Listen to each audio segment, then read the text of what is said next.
Hello and welcome to another episode of the Weirdo's Guide to Word Eating. I'm your host, SC, and I'm here to talk about my scandalous TBR pile. For those of you who don't know, TBR means to be read. This is only part one of the TBR stack challenge because I have so many books that are in my TBR stacks that I just can't fit them all into one.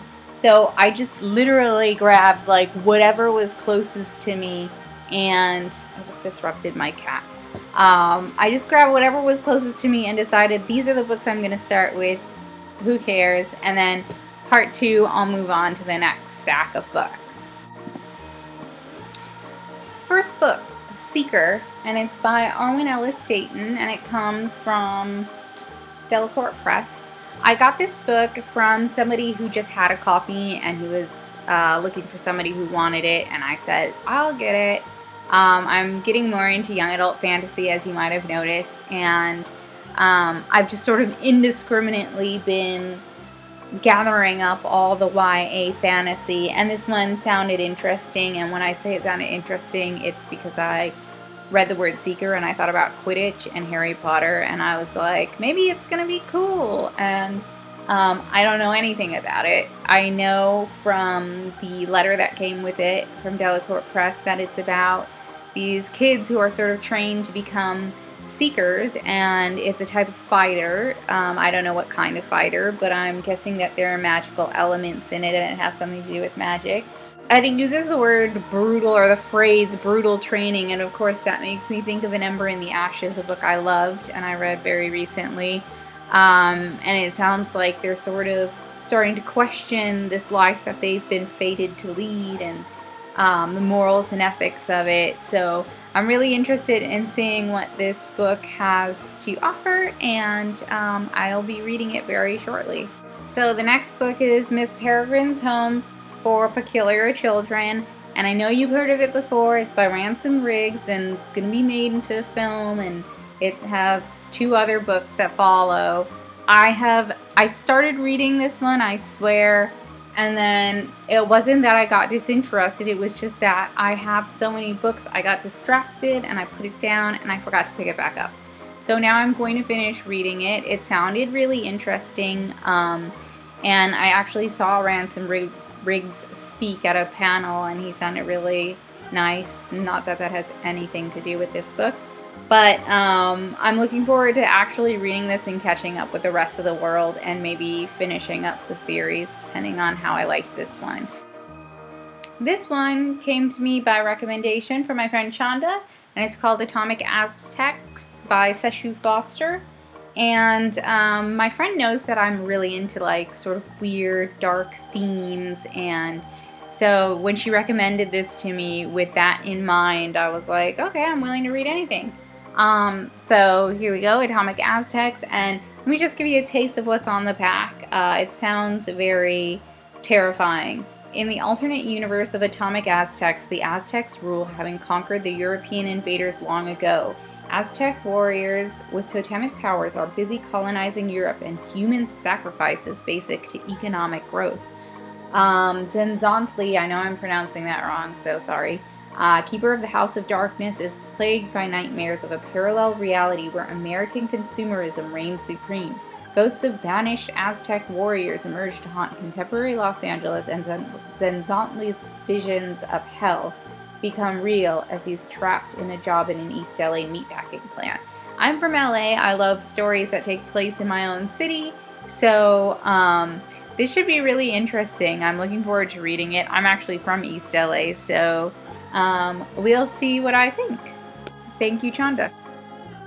Don't tell me to stop reading Discworld. I actually did stop reading this because I felt like I was reading so many Discworld books, I wasn't giving other books a chance. So I had started to read Soul Music by Terry Pratchett because it has one of my favorite characters from the Discworld books in it, Susan Stowe Hallett. Props to her. I actually bought this copy of the book at the Iliad Bookshop, one of my favorite places for used books in Los Angeles. It's actually in North Hollywood, but whatever. and I was really enjoying it, but I needed to expand my horizons. But I really want to get back to it again. I've read a lot of books in between buying it and now, and I think it's time to get back into some Discworld. I miss my Pratchett. I've been meaning to write a piece about Paracosms for Book Riot, and when I mentioned it to the Book Riot community, somebody suggested a story by Vandana Singh, and it was actually from this collection of short stories by her, The Woman Who Thought She Was a Planet and Other Stories.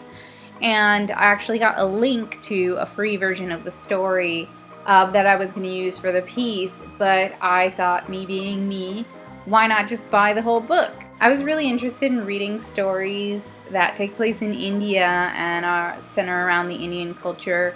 The Indian culture sort of has parallels to the culture of my maternal side of the family, which is Singaporean. So far, what I've read is very different from anything I've ever read for sci-fi short stories. This is sci-fi, by the way. I've read 2 other books by Clive Barker. I've read the first book of the Abarat series, which is young adult fantasy, and I've read The Hellbound Heart. And I read that one by way of audiobook with Clive Barker narrating, and that was really good. I've been a huge fan since I was a kid because I loved Hellraiser. I watched a lot of explicit horror when I was a child. I'd heard a lot about The Great and Secret Show, and I knew it was a book that I would have to read as a Clive Barker fan. So another Iliad bookshop purchase. At the same time I bought that Terry Pratchett book, I bought The Great and Secret Show. I just haven't gotten around to reading it, and now it's time.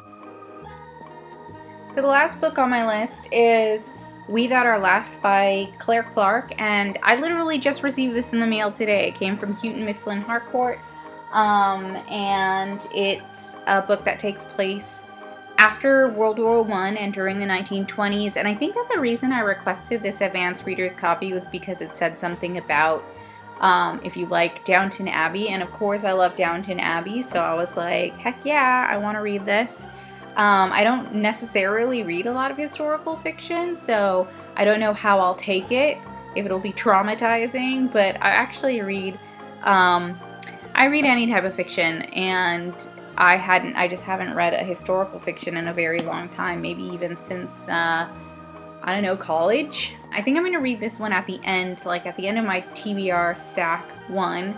And I have another book that I'm going to include in my next TBR pile challenge, and it's Snobs, and it's by the guy who wrote Downton Abbey, so I feel like it would be like a great book pairing. Now, I have to do a little bit of a disclaimer because I have some other things that are pending my attention.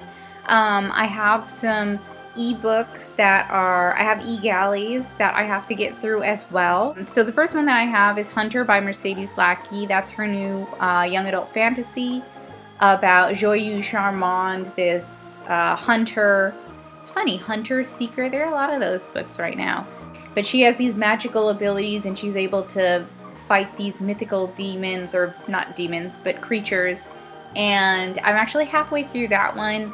And I've also got 2 years, 8 months, and 28 Nights by Salman Rushdie that I need to get through as well. I've got another book that's already come out, Shadow Shaper by Daniel Jose Older. That I've heard a lot of great things about. I want to finish that one.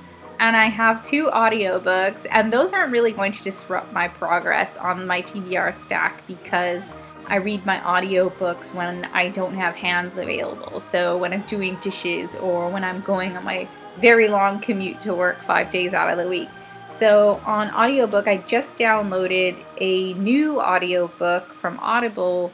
Not new as in newly published, but new as in I haven't heard or read a single word yet, but it's Serafina by Rachel Hartman. And then I have on Scribed a book that I'm halfway through called Sister Mine, and that's by Neolo Hopkinson. And I'm really enjoying that one, so those shouldn't disrupt the progress. I do have those e-galleys and that one other book, Shadow Shaper, that I really want to get through, so I don't know. So that's it for the first round of the TBR book challenge. As I finish reading the books, I'll come here and I'll tell you what I think about them. And I think that my goal for this first stack is going to be, let's see, I have 1, 2, 3, 4, 5, 6 books. I'm going to try and finish these by, it's early August, September, maybe mid-September, late September. Is that crazy? I'm gonna try and finish it like in maybe a month or a month and a half. So we'll see what happens. Wish me luck, and I'll see you next time. Bye.